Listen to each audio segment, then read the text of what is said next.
got a bunch of games to go on in baseball today. Fingers crossed. Feeling a lot better that we got the games in yesterday. Hopefully there's not going to be too much more of this stuff that goes on, but honestly, it's a little bit of a tough situation. So let's get it in while we can. Let's do everything we possibly can to try and make this the most fun possible slate every time, because we don't know how many more we're going to get for baseball. I personally really like baseball in this format. It's playing like the playoffs a little bit. And it's a very different situation. You have people, pitchers, get 7 pitchers used in a game, but they're not pitching to one batter. They're pitching a full inning. It's wild. You got some teams that have gone off, but mostly I think, from a DFS perspective, we're learning some things about maybe stacking can be right in some spots, but also people are coming around to that you can win these tournaments with, the little 2-mans, the little power spots that you want with just individual great hitters. And I've seen guys win $1 million now on DFS doing that without anybody from the same lineup. So that's kind of crazy when you think about it. But anyway, we're going to get into it, guys. Jump on into chat and make sure when you do, please give us the like, the thumbs up. I've seen guys win $1 million. Excuse me about that. The like, the thumbs up, the subscribe button. BetQL's got a lot of really cool things going on right now. Unfortunately, I can't give you what's behind the paywall. But basically, we have the different star tiers for our games. And honestly, in the NBA season, since I joined BetQL, I was making so much money off the 4- and 5-star bets. It was ridiculous. And I'm going to make sure to real quick tweet this thing out, because I want to make sure that we get a few people in the chat and we get the usuals in, say hi, talk about the slate from a DFS perspective and from a straight sports betting perspective.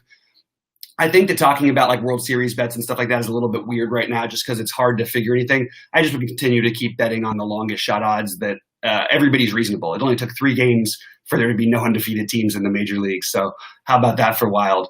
Anyway, we're going to jump in and go game by game, and I'm going to sort of correlate it to what I'm looking at DFS at the same time. So let's give it a shot. Let's start it off real quick. And I want to remind you guys, again, say hi when you're in chat.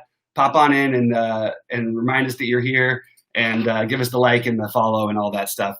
But we'll get going game by game in just a minute. I'm just going to make a quick little note in chat to say hello, and we will jump on. All right, guys. So here we go. Hot takes of the day. Early on, pitching sucks. That's not really a hot take, but I think I'm finding sort of a middle range I can sort of go with. I think I would have, look, we had Glasnow last night in a DFS perspective. Basically, you needed him to win the slate, and even Lester, who I used some of, was only 7% owned. The thing with Glasnow is he only pitched 4 innings. He did strike out everybody in sight, but we got to remember there was some high variance there. So just even with him, who felt like afterwards it seemed like the obvious thing. Why didn't we all do this? It wasn't necessarily quite that easy. So let's jump into today. We're going to start off talking about some really early games that are not on any slates, just from a straight sports betting perspective. You've got the Indians as -150 favorites against the White Sox. I would, if I was going to bet this game, if you forced me to go one way or the other, I think I would go with the Indians. Even with giving up a little bit, but because they're at home, and I feel like they should be a little bit bigger of a favorite. We sort of covered that yesterday on BetQL. Actually liked them a little bit, so I think I would go to the Indians there. But in general, not looking to make a play there. Not on a DFS slate for me, so not really relevant. We do have the Nationals and Blue Jays, I believe, on the FanDuel slate. I haven't gotten to my FanDuel lineup builds yet, but I think there's some weather you can attack there. I think these pitchers are attackable. Guys pitching for their former team sometimes are interesting. Tanner Roark, to stack against. I like both sides of the hitting. I don't really like the pitching in this game. I think that I would bet on the Nationals, and I think they should be a slightly bigger favorite. So I'm not going to do that bet, but again, that's where I would sort of be leaning early on with that. Again, not on the main slate, so I'm not getting into much of the DFS talk. And just wanted to, remind you guys that if you pop on in and say hello in chat and give us some of your hot takes and whatnot, we can actually have like a cool conversation about what we're looking at tonight. I'm going to switch screens in a minute and jump to some of my DFS plays, but I did want to just get these games out of the way that are sort of going before the main slates. So we have, the other thing we've got right here in relation to the Yankees Phillies is postponed, obviously. But because of all this game being gone, and it's funny because there's like all these great, from a DFS standpoint, there's all these great stacks or no great pitching or all these teams you want to use, but there's none that really are like, oh, I need to play that team. That has to be my team. I feel like the Yankees would have been that team for me tonight, so I'm a little disappointed. But in all fairness, they probably would have been for everyone, so maybe we embrace the variance there. So, all right. I already went through the White Sox at Indians. Quick one. I'm not really interested in touching that game from any perspective. If anything, I'd bet the over in the Indians. But that's sort of where I'm at now that we're officially sort of like restarting the show because it's actually time we're starting. I'll just say that. I also want to say that the if we can pop up real quick just the Blue Jays Nationals line on there. Appreciate that. It looks like we've got the Nats as a little bit of a bigger favorite also, which I sort of touched on my own. Just I think that the Nats are probably a slightly better bet here. You're looking for very thin margins in baseball, and also there's high variance. So I'd be looking to try, and I mentioned it yesterday. There's some 2-to-1, 3-to-1 games you can, even 4-to-1 games you can get in certain spots. Just with the variance these days, and with the starting pitchers not going very long, there's just really no merit to that being feasible in a game with this much variance. So I'd be looking to try and attack those spots mostly. But if we're going to talk about the Blue Jays and Nationals, yeah, I do think that the Nationals I'd give the edge to. And again, I don't know that I think I would probably take this game's under a little bit. I would lean that way. I'm sort of going to be on the unders in general a little bit more this year in baseball, just because of the way the games play. You've got guys go. I said the relief pitching is going to be more prevalent. Yeah, they have to face 3 batters, but you can still use a bunch of relievers, and that's not usually ideal for hitting and stacking in DFS. We're going to jump real quick to the first game that's sort of on the slate. It's not on the – so these are not on the DraftKings slate, but also on the FanDuel slate. So let's get through them real quick. Cubs and Reds. This is an interesting one we wanted to play yesterday. I think that if you're playing on FanDuel, I'm not going to play Tyler Mahle on a one-pitcher site, but I would have considered him on a 2-pitcher site on DraftKings. Just not really going to go that route. In terms of the straight bet, I would lay this one. I don't really have a great feel for these teams at the moment yet. I sort of feel like the Reds were supposed to be better, but they've lost a lot of the guys we really liked that were supposed to improve their lineup. So I think we just sort of leave this one be. I'm not particularly interested in it. It looks like we've got pretty much the same odds here at BetQL that they've got out there. So I just think we leave that one alone. From a DFS standpoint, I think both sides in a game stack certainly is viable. You've got a 10-run total. So I would actually consider both sides of it. Favorite plays would be Rizzo for the Cubs, Schwarber, Baez to some extent, and Bryant, pretty much the obvious ones. And the Reds, you can mix and match. I think I would probably lean, like if Jesse Winker happens to be leading off, he'd probably be cheap today. That's a guy I'm considering using on FanDuel. Joey Votto doesn't give you the tournament upside you want for DFS, so I'm not quite as excited about that. And again, I'll show you my lineups on DraftKings that I've got just my shell lineups in a minute. But right now we've got sort of, these FanDuel ones, which are just sort of, it's a much bigger slate over there, and I'll get into my overall thoughts. But I don't know how much I can do that right now because I haven't honestly built my FanDuel full builds yet. What I've basically realized is you can sort of do whatever you want if you go down at pitching, and there's a pitcher I'll mention in a game coming up that I think we can use over there. But certainly don't have a lot of interest in these guys in that format, and don't have an interest in betting that game. I also want to jump over to the Braves and the Rays. This is a 9 over-under. You had the big explosion from the Rays yesterday. I like the Rays here. I would probably give them the slight edge, but the Braves have a strong enough lineup where I'm probably not going to go nuts. Chirinos, I don't know how long he's going to go today from a DFS perspective. And again, the Braves struggled yesterday, but I don't see it happening every day this year. Freddie Freeman obviously stands out, Ozzie Albies, but not guys who I'm probably going to end up using just because there's better spots that I feel like attacking on the slate.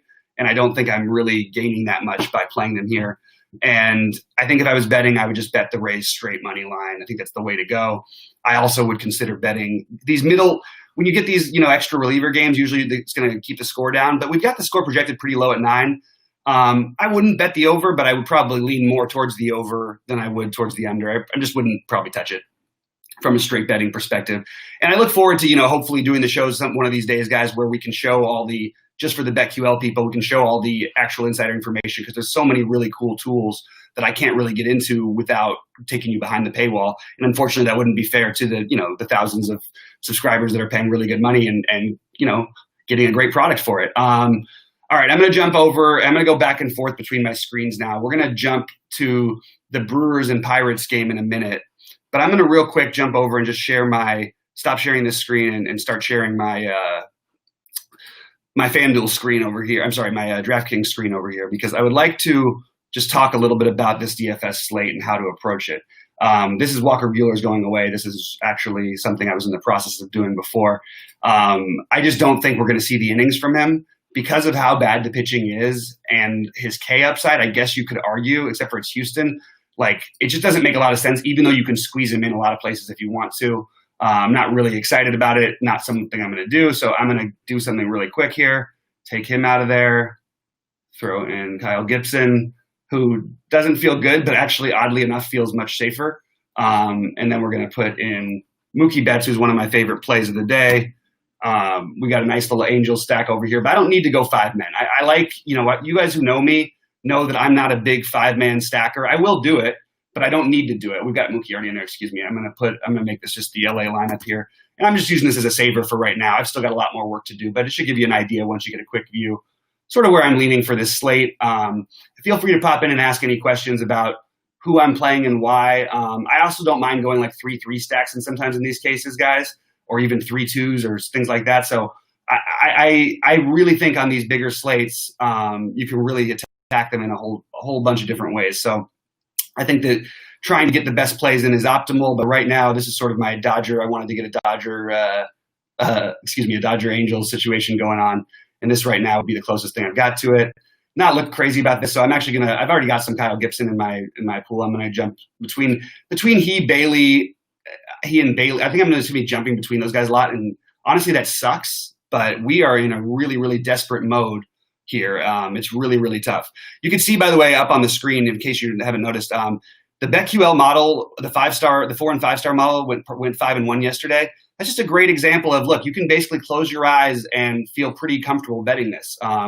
Wilson Ramos, one of the top overall plays of the day at catcher, just throwing that out there while I'm doing this. But look, you go to the BetQL code, enter MLBISBACK, you get 20% off of any subscription. It's an awesome deal. Go ahead, jump on it. I certainly would. I don't have to because I'm fortunate enough to work for the company, but it's something that you guys might want to consider. I'm going to take a quick peek and see if we've got anybody in chat yet. It seems like we don't really have anybody, at least in the chat that I'm seeing, which is a little bit frustrating because, doing these shows early, you're always going to have that happen. I know people are going to watch this back later, but just make sure to say hello when you come into chat. Say, what some of your takes are of the day. I can throw out a few more, as we keep going, but hopefully as you're seeing my screen right here, you'll see a little bit what I'm talking about. I like the Dodgers stack tonight. I don't think it's a surprise. I'm going to get a lot less Kiki than I have because I think he's going to be pretty popular. You can see I don't mind going with the Dodger lefties against lefties. And it's not just that people joke with me that I'm a Dodger homer. And I'm like, well, if you're a homer of a team that you know really well and is one of the best offenses in baseball and might be the best offense this year, certainly top 3, I think that you've got to at least, you got to play the guys, but Corey Seager also don't mind the lefty-lefty situation. They're going to have a lot of Justin Upton, both as one-offs and as parts of little mini Angel situation stacks. I wish the weather was going to be a little bit warmer. I sort of like some of the A's as well. But you can see it's a little bit spread out, going to narrow it down. And this is just my sort of first build. And you can see it's almost all correlation. The stacks that I'm using today, the Dodgers, the Brewers, the Twins, the Royals, the Mets, and the Red Sox. I'm sort of debating with the Red Sox or not because they tend to be a little bit more popular than their actual production should be. So I don't feel as high on them as I would otherwise. I'm going to make sure just to send this out to a couple other people who I know would want to show up real quick. So I'm just going to jump in on my Twitter real quick and make sure that I can send that out. Let's see real quick. All right.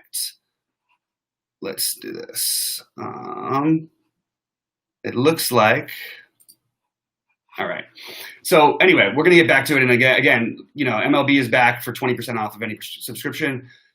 Just want to make sure that we're really putting our best foot forward here and making sure we get this out to as many people as possible in the moment, not just after the fact. So again, when you get into here, ask some questions, throw in your thoughts. Before I have the QLTV people start asking and we start going back and forth, and that actually might be interesting for people to see after the fact. So maybe not the worst idea in the world. All right. I'm looking for real quick the live stream to this, and it looks like maybe I didn't retweet the absolutely live stream, but I'm going to do that right now, and we are going to get a few extra people in this chat room. So I'm going to jump back over to the QLTV screen. We're going to talk about the next games. And let's do this. We've got our odds page, and we'll continue right back where we were, which was the Pirates and Brewers, and the first game of the main slate. And I'm going to jump back over to that one.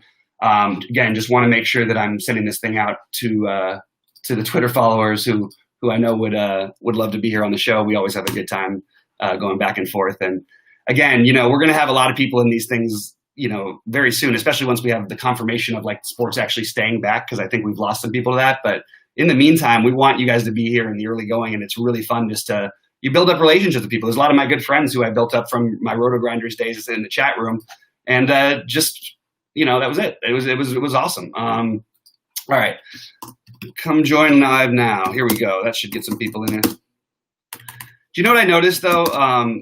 I really think that the overlay and all the stuff with baseball, I don't think we're going to see the same things for basketball as much. Although I do worry about most human beings' disposable income. Maybe not being able to play as much. And I think the sites should do a nice thing and lower the rake. I really do. I think that the DFS sites, I really wish they would go ahead and do that. And even some of the sports betting side of it. I just think it doesn't make sense to me why people are paying such a high rate. You're going to lose your audience in the long run. And I think it does kind of kill a little bit of the game, and it makes it, not quite as exciting. So I don't know. I hope we go that route, and I hope that like everybody else is making little sacrifices that sports betting sites and the DFS sites would do the same.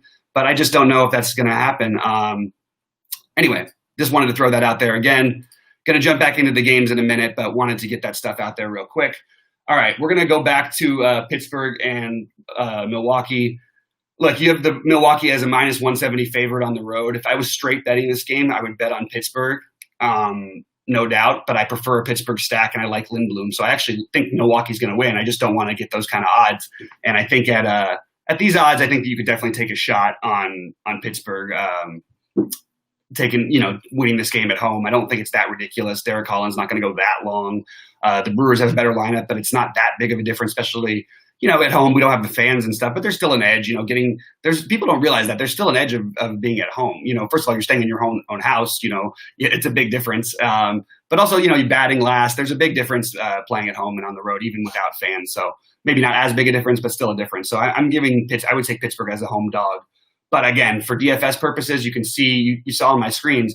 I love the Brewers bats. I'm going to look at real quick on my other ownership projections that I've got exactly how much of the Brewers I have, because I like to be transparent with you guys. And from a betting perspective, I think that the Brewers are going to be pretty highly owned, and Lindblom, it should be one of the better point per dollar plays at pitcher, but he's not. I don't know what the upside is at 5,100. I'll have a ton of him on DraftKings just because it's just too volatile, and honestly, he could end up being one of the best 5 pitchers at 5,100. My highest ownership would be on Keston Hiura and Ryan Braun. You got to like that against a lefty, especially fly ball lefty like Holland. I don't mind Yelich here in a lefty-lefty matchup where other people won't pay up. Again, we're going to have room to spend because we're going to pay down at pitching mostly, just because there aren't that many pitchers worth paying up for, and it's just not a whole lot else you can do. Lorenzo Cain makes sense. Justin Smoke, Jurko. I have a lot of interest. I will have at least one player from this game in some lineup or another. There's going to be sprinkled throughout my lineups, but again, priorities are Hiura, Braun, Yelich if you can get him. From the Pittsburgh side of it, I really don't have a whole lot of interest in the bats. I'm more playing Lindblom. If there's anybody you would play, I think you'd want to play Brian Reynolds. Just sort of one of my favorite switch hitting bats for them. Kevin Newman's cheap. You can always play Josh Bell, but it's just not exciting enough for me on this slate to go there. So again, to reiterate, in DFS, love the Brewers, love Lindblom with the Brewers stack, at least a mini stack, maybe a 3-man or something like that.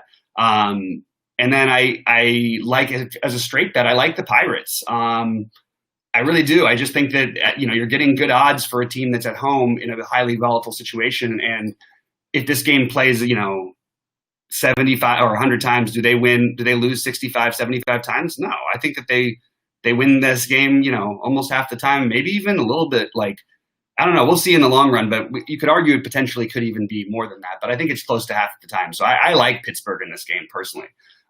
That's a bet I would consider making, even though, again, it goes against a lot of all the things I said. It's just about trying to get the right odds, and that's what a lot of sports betting is. All right, we're going to jump on to the next game. I'm going to see if we have anybody in chat. We got Dan says he stacked the Royals in cash games yesterday. Oh, wow, that's pretty nuts, man. That's pretty sick.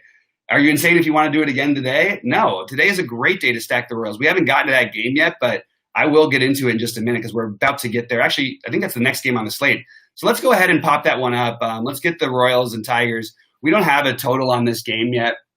I don't know who we're getting from the Royals here.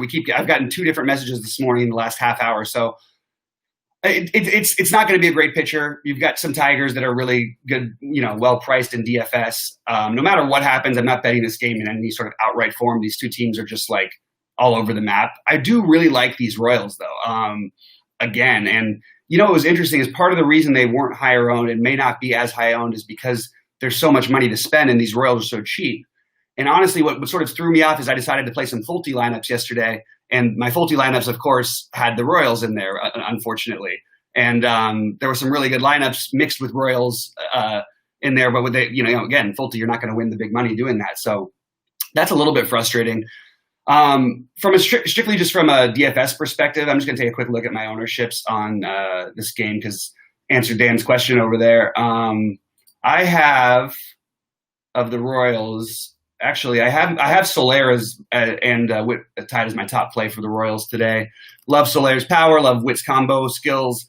I really like Mondesi today, even though he's been struggling. I think Frenchie Cordero is just a weird one-off pop guy. Like maybe not one-off as a player, but like as a part of a stack. Like you could use him as the 8 guy to sort of differentiate the stack a little bit. Maikel Franco at 2,200 is just absurd and obscene. A guy you want to definitely get exposure to if you need the money, but third base is really strong. So it's kind of tricky. It's weird because it looks like, oh God, how is Maikel Franco going to be 2.2 and 5% owned? But at the same time, it's a tough position and it's just really loaded. But same thing with Ryan O'Hearn at 2,200 at first, except for I think Franco, I would sort of side with his long-term power. He actually looks really good. I mean, he hit that bomb yesterday. I know it helped me out. I had him in some lineups, but hard to find a way to stack him. I think you might have to leave money on the table if you stack Kansas City, unless you have an exact pay-ups you want in your other spots, to answer Dan's full-on question over there. It looks like other people are popping in. Guys, reminder, say what's up when you pop into chat. Say your favorite takes of the day. Say some DFS takes. Say some straight sports bets that you like, and we can talk about that. You can also throw in if you have any PGA thoughts. I've got a PGA show coming up in a couple hours, but I've got a little more work to do. But I definitely have it's going to be a fun PGA weekend. I feel like we've got 2 good weeks coming up leading up to or a week leading up now to the PGA Championship. So that's going to be a good time. All right. So Royals Tigers, that's sort of what I like with the Royals. I sort of mentioned the preferred guys. I do think that, I'm not going to make I'm probably leaning more towards mini Royal stacks, like 2 or 3 of them than 4 or 5 men. I know it worked yesterday, but I'm not going as much that route today. Only guys I really have interest in on the Detroit side because of price and long-term just upside, I guess you'd say. Jonathan Scope at 3,400 and CJ Cron at 3,300 at first. Again, if you have to use that first base spot, but CJ Cron has massive power and could certainly connect with one.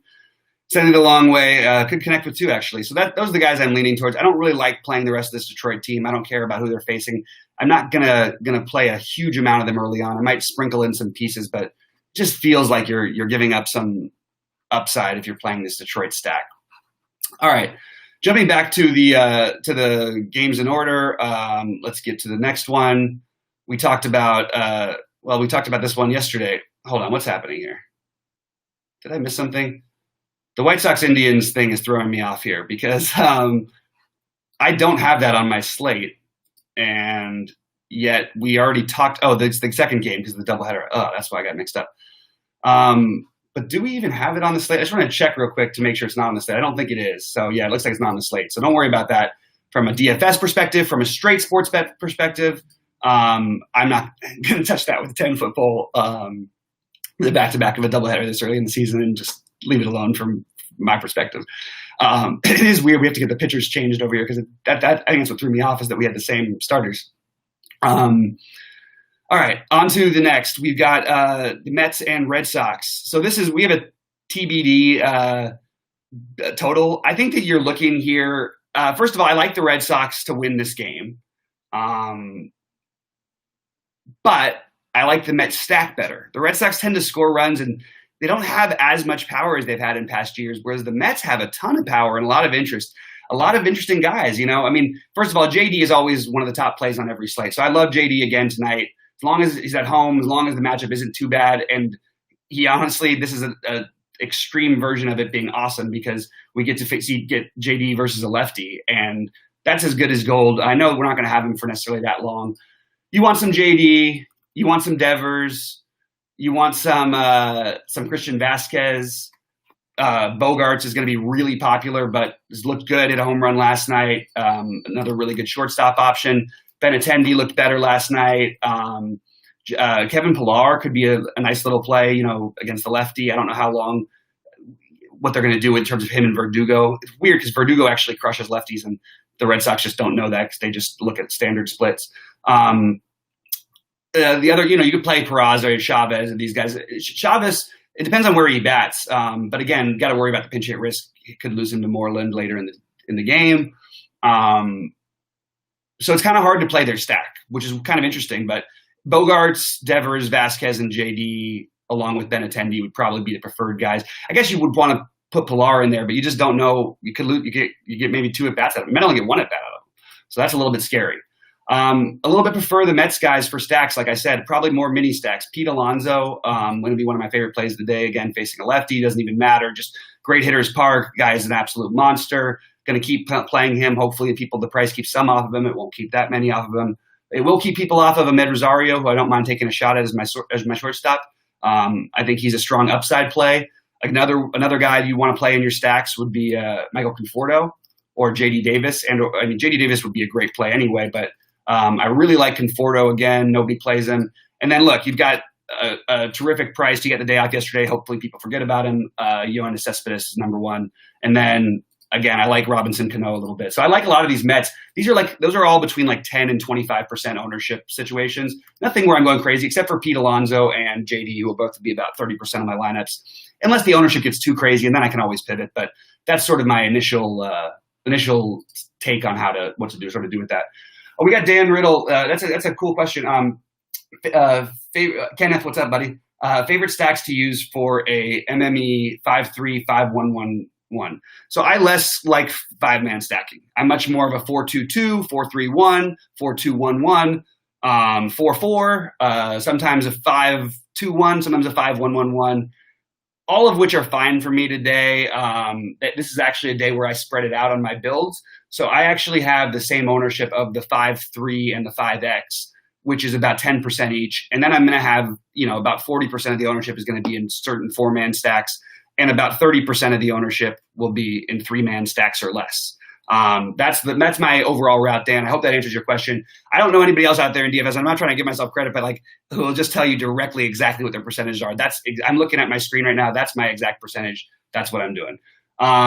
Also, guys, remember to like and subscribe. We need you guys to like and subscribe so we can keep giving you all the free content. And in the meantime, keep asking questions and giving the hot takes. Jeff Schreiber says he stacked the Royals last night but got 0 from Mondesi. He also stacked the Twins and got 0 from Kepler. You can ask how to avoid that. Baseball is a highly variant game, Jeff. There's absolutely no way to avoid that. It just happens. There's nothing to say. There's nothing you did wrong. It just is going to happen. And that's partly why I like 4-man stacks sometimes. Not that you would have left Kepler off the 4-man, but you might have left Mondesi off of it last night. There was great options at shortstop.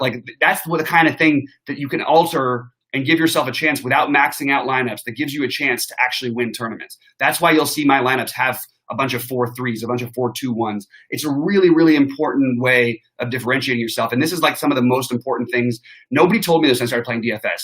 I really felt like I had never had the success I did. I would have never had the big 6-figure scores early on had I done 5-man stacks. Not one of my early scores, any of my first 5 6-figure scores, anything like that, had a 5-man stack. Oh, one did. One did. It was a 5 and a 3 because it was a full game stack. 5-2-1 actually, because we weren't allowed to do that back then. But the point is that mostly it's going to go the other way, because to try and compete doing things the exact same way that everybody else is doing and they're max entering and you're not, you have to differentiate. You have to find a way to be different. So that's the kind of thing. That's a great way to do it. Lineup construction is the most important thing in DFS. If you're going to play a chalky stack, just get those guys in there. Get the bottom of the lineup. Get the lefty matchups. Get the uncomfortable ones, and just realize that you're playing a game where somebody might hit 25 points better out of 1,000 at bats. They might get 25. It's nowhere near enough to where you wouldn't just bet the lower percentage guy just strictly from a game theory perspective. Anyway, that's where I'm at. All right, guys, we're going to jump on over. I'm sort of getting some of the chat stuff popping up, but I'm not getting all of it. And I see some questions that are coming in from different formats that I don't exactly see every time, but I see who's the best strikeout pitcher today, any locks for cash. So for cash, I think what you're going to end up doing, and it's a little bit early in the day to say, because I want to get a feel for actually who's playing in some of these games. We still don't even have a pitcher in certain games, but mostly I think that you want to do, I mean, it's going to be an uncomfortable cash build. I'm not playing cash these days at all, just because I think there's high variance. I may as well just play tournaments. So, the guys who you're going to see, I think you're going to see pop up for cash plays would be, I'm just going to get my ownership real quick. I think Kyle Gibson is going to end up making some sense by the end of the day. I think Homer Bailey, which is really weird. Is that right? Maybe Zach Davies or Samardzija will get there. For me, I don't like the idea of playing cash, so it's hard for me to answer that question. Usually I have a cash guy. Sandoval would be the cash guy you just automatically play. But we saw what happened with Josh James last night. It feels like that kind of a situation where there's really nobody safe enough. So if you're going to play, why not just play high variance and play tournaments and take some of the lower projection pitchers when we're not expecting any high numbers from pretty much anybody today, unless somehow Walker Buehler gets through 5 innings with 50 pitches or something like that, because he's going to have to literally just throw nothing but strikes. All right, but I appreciate the question. I just wish there was a lock. Homer Bailey's interesting today, Kenneth Jones says. I totally agree. It's not exciting. It's just we don't have a lot of options today. He looked good at the end of the year. The Cardinals actually, I could see them, actually being a good offense here, but I don't know what to say.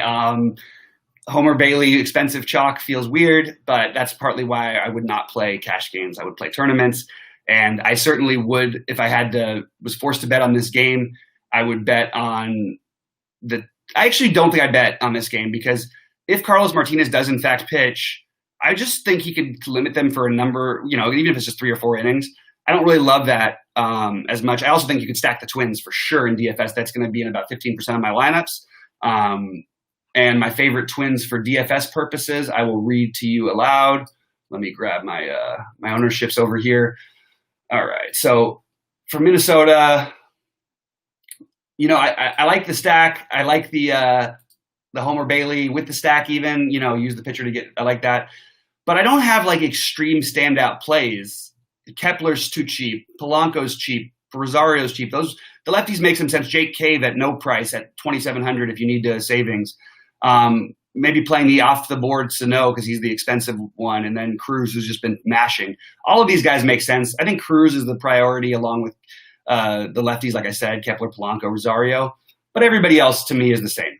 Josh Donaldson, and I think that you could argue having 10% of basically all of them. Maybe you would leave Arias out of it.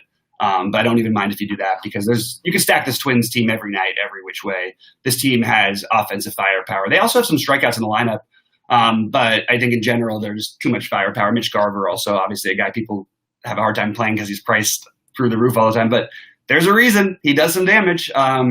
All right, with that, I think we're ready to move on to the next game. I'm going to take a quick look in chat and see if I missed anything in the meantime. We got a question from Jeff again. How about the Dodger righties and the power Texas lefties tonight? I like that a lot. I think that Senzatella is around the plate enough. Now, I don't like this new stadium and the way it's playing for pitching. It seems to be a pitcher stadium so far. And even Senzatella is probably in play just because of how gross the slate is from a pitching perspective. But I do like the Dodger bats, and I don't think you need to do the righties. I think it's really obvious to play the Dodger righties against the lefty. It makes no difference. It actually is way better to play the lefties. Lefties actually have more power than the righties. Justin Turner doesn't have as much power right-handed as Cody Bellinger does left-handed, and they're about the same price today. So I would personally lean never worry about the Dodgers lefty-lefty situations unless it's Jock Peterson, and in that case he wouldn't be starting anyway, so it wouldn't matter. But I do like the Texas lefties as a sort of an underdog. Joey Gallo, one of the top overall plays on the slate. But again, Senzatella usually limits damage, but if you're around the plate, Joey Gallo is usually going to make those guys pay if they have to face each other 3 times. So I'm going to give Joey Gallo a little bit of an edge tonight. He's one of my standout one-offs, even though I'm not playing a ton of Texas bats. You can play any of the lefties. You could even play the righties, but I don't really have that much interest, except for Gallo's definitely the priority play there for me. All right, we're going to jump into the next games because we have to get through them. I want to talk real quickly about the Diamondbacks and Rangers. We talked about the Texas lefties against Merrill Kelly. The lefties against Kelly is a thing, so I actually think I'm going to make a note. You just mentioned it, and I appreciate it, but I don't have, my first builds. I had to get up. I'm in the West Coast here, so I was up, hours ago, but you still miss a few things if you're still early in the morning. I think that I would probably, Kelly is in play, first of all, for sure. Gibson is the better play in my opinion, and they're close. I think that I like the Texas lefties a little bit. So I think I might actually get a little bit more ownership on that just because I do sort of always like to try and I think Merrill Kelly's numbers are he's a little bit fake. I mean, again, I'm willing to even take a fake picture today because everybody else sucks so bad. But I'm going to bump up my percentages to the teens on these other Texas guys. I have about 35% of Joey Gallo, but I do think that I want to get some of these other lefties. And even I'll throw a guy like a Chirinos in there with some pop as a catcher and maybe throw in just one stack in like the $66 tournament or something. I could see it happening. Willie Calhoun batting at the bottom of the order, kind of interesting there. You just have a lot of really, really cheap bats. And the problem is that they're not exciting bats, and Shin-Soo Choo walks too much and all that. But you could play him and Andrus. I think you want some exposure here. I just don't think it's overwhelmingly exciting. I guess Santana and Gallo would be the plays, but especially Joey Gallo. I cannot stress that enough. I really like Joey Gallo tonight. I'm actually going to bump him up there and put him in my JD Martinez range in terms of ownership, and Pete Alonso, another guy who gets a great split, even though it's a righty-lefty, which is not what people look at mostly. Straight betting line in terms of the odds we have here. I personally would lean Rangers here.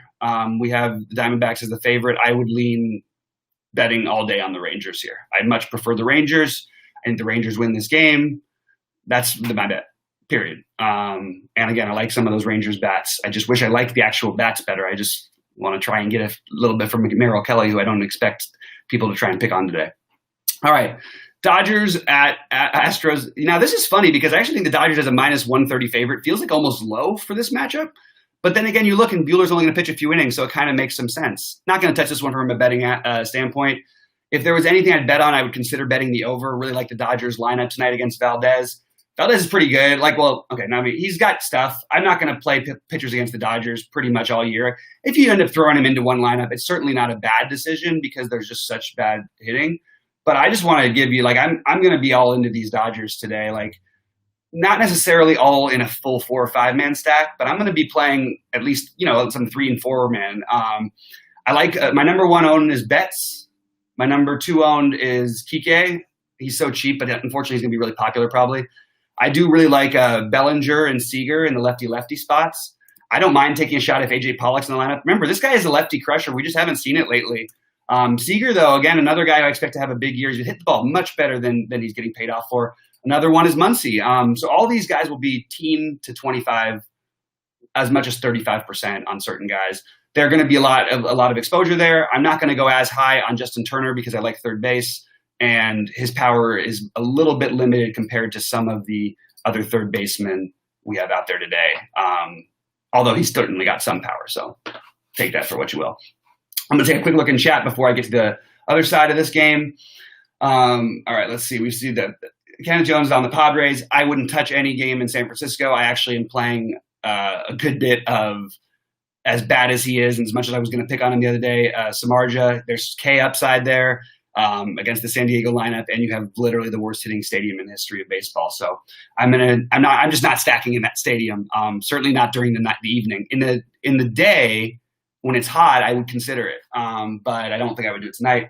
Fantastic spot for Gallo, aside from the split and Kelly struggling versus left. Yeah, Kelly's low K rate is perfect for Gallo. Yeah, absolutely. You couldn't have said it any better, Jeff. That's so exactly my thinking right there. All right, we are going to jump over to the other side of that game. I think that you can play some Astros bats because no one's going to, because you're only going to get probably a few innings out of Buehler. They're sort of bringing him back slowly, 3 to 4 maybe, maybe even more, depending if he's really cruising more, but I don't know. I think I like it. I think I like the idea of it. I don't know that I'm actually going to come to pulling the trigger. It's just there's other bats out there tonight. they are priced so far down compared to usual, especially guys like Carlos Correa. You've got Kyle Tucker in there. Well, he's really cheap. I'm sorry, Josh Reddick. Josh Reddick at 2.2 is kind of getting crazy for a powerful offense that's going to face the bullpen mostly. I think that Houston stack is sneaky, and you know what? We're going to make sure to get us one. Maybe even do a full game stack in a lineup or two, just because of the price and because they're not going to face Buehler much. I don't think a 5-man stack is where I would go. I think I would go with more like a 3-man or something like that. Yeah, I think I can get behind that, actually. They're just too cheap for who they are, and these guys can all hit.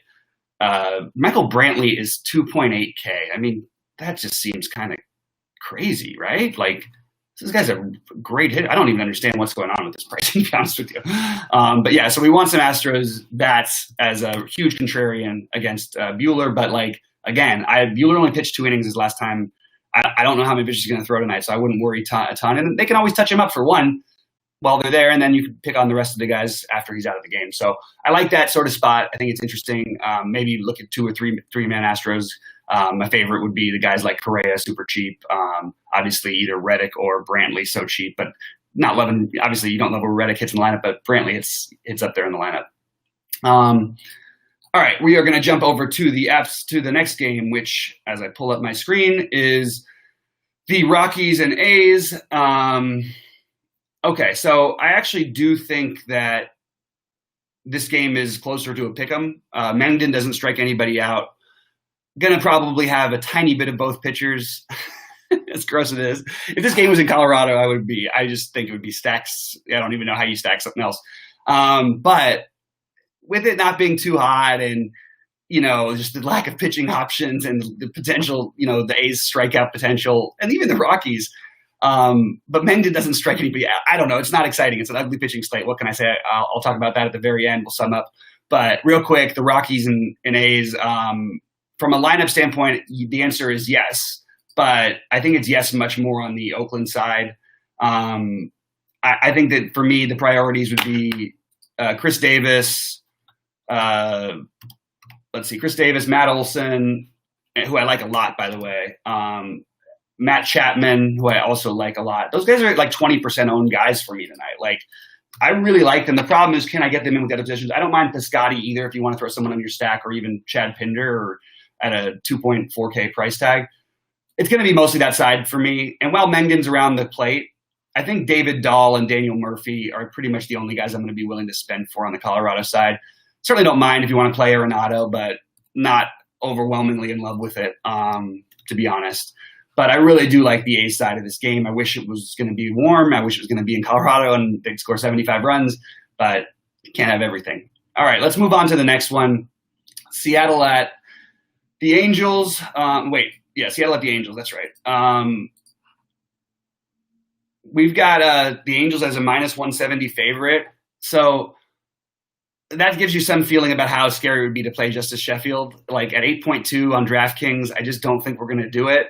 I do think Sandoval is one of the better guys to take a shot on. We've seen that there's some pop from this Mariners offense. There's also a lot of holes in it. I mean, they're just streaky. They're a young team. You're sort of betting on the pitcher that way. We don't know how many innings we're going to get out of anybody. We're getting a crazy price tag on Sandoval, 6,600. I just think it makes a lot of sense. I'll have a little bit of exposure to Sheffield in like 5% of my lineups, but nothing special. I like this. I like, the Angels to win this game. I like Sandoval to get the win, hopefully, if he can stay in there long enough. That would be really ideal. I like my favorite bat in this game would be Justin Upton. You get the lefty-righty split from a guy who could actually pitch some innings. He'd be my favorite play. Trout's really expensive, but look, when people don't play Mike Trout, that's when you play Mike Trout, especially against the lefty. So I think he'll get some ownership tonight because you can afford him.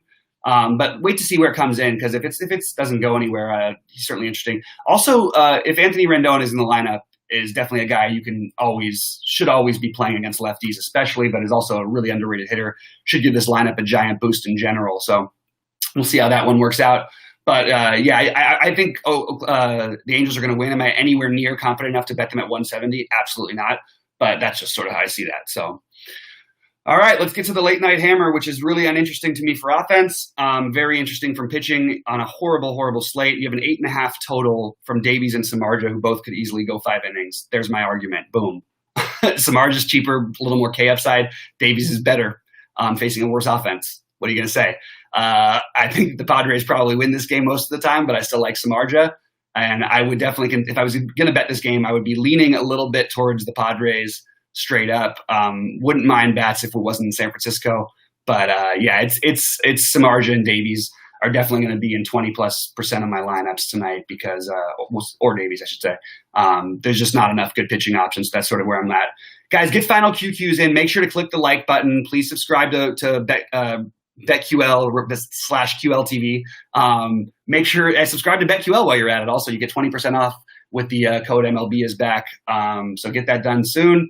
I also want to mention real quick, like, there's a whole lot of cool things they're doing at BetQL that we can't show, but I do want to talk these people into doing a show where we do give it away, because I think that people seeing some of the cool stuff that they've got is pretty awesome. And you see the models, the 4 and 5 star models went 5 and 1 yesterday. Like, these are really, really valuable things. So look at the code right up there on our screen right now, and feel free to jump on in and let's make some money together. And if you need any help through it or anything, the BetQL people are incredibly helpful. We can do it through these shows. We can do it an individual's lesson with them. I'm sure we can find ways to do things, and I'm happy to help myself. So just ask any questions you need. All right. Ken says he's doing a 2-man Padres for not my man. Yeah, I personally can't get behind it, but I understand. It certainly is a great matchup on paper, just not except for the stadium. Let's see. We've got Dan Riddle. Do you set up caps for individual players? If so, how do you know where you should be? It's not a should be, Dan Riddle. You don't know how many players you're going to want to put up there. Like, it's going to be different on every slate. So, yeah, I do put a cap on how much I want of each player. Sometimes I'll have as much as 100% of some players. Mostly it's for hitters, it's going to be in the guys I like in the 25 to 40% range because of the variance. For pitchers, it's going to often be, well, it used to be like 60 to 90%. Now it's a bigger difference because we don't have pitchers we can count on anymore with the way baseball's being played this year in general also, but this year especially because of the 60-game season.